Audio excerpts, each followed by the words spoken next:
Have you ever sat down to work, opened your laptop, looked at your task list, and still couldn't focus?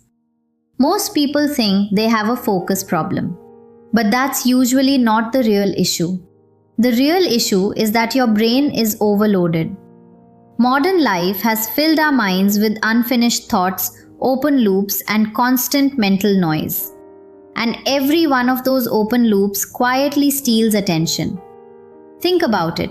An unanswered message, a decision you've been avoiding, a goal you haven't started, a conversation that didn't go well.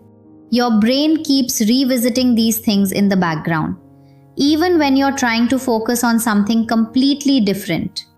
This creates what psychologists call cognitive load.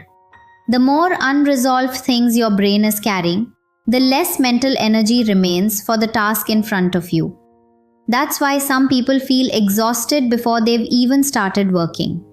Not because they're lazy, because their attention is already occupied. Imagine trying to run 10 apps on your phone at the same time. Eventually, the phone slows down. Your brain works the same way. Too many open mental tabs create mental lag.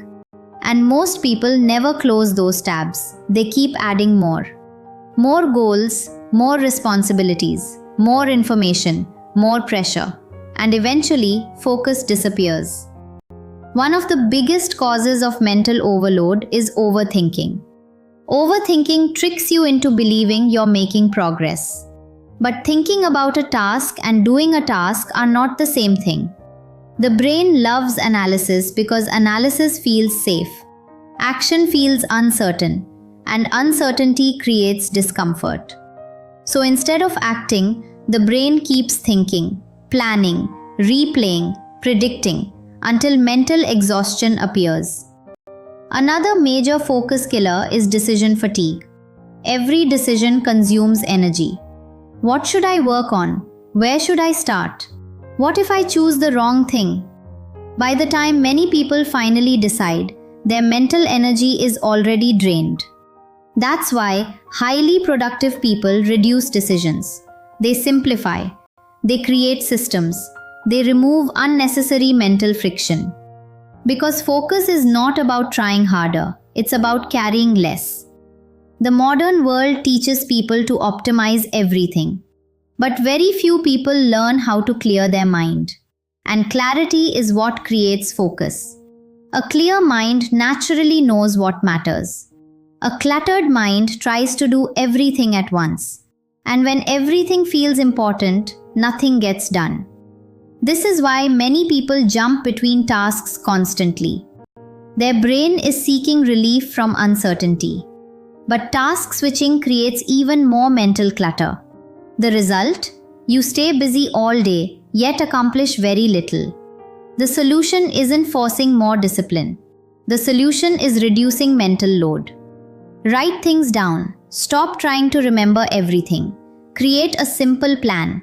Choose one priority. Close unnecessary loops. Because every loop you close gives attention back to your brain. And attention is your most valuable resource. Another mistake people make is waiting to feel focused before they begin. Focus rarely comes first. Focus often appears after action starts. The first few minutes are usually uncomfortable. That's normal. The brain is shifting from distraction into concentration. But most people quit during that transition. And because they quit early, they never reach deep focus. The truth is, your brain doesn't need perfect conditions. It needs fewer distractions, less mental clutter, less emotional noise, and more clarity. Because focus is not something you find. It's something that naturally appears when your mind finally has space to breathe. So if you've been struggling to focus lately, stop asking, how do I become more productive? And start asking, what is my brain carrying right now? Because sometimes the biggest thing stealing your focus isn't the task in front of you. It's the mental weight you're carrying behind the scenes.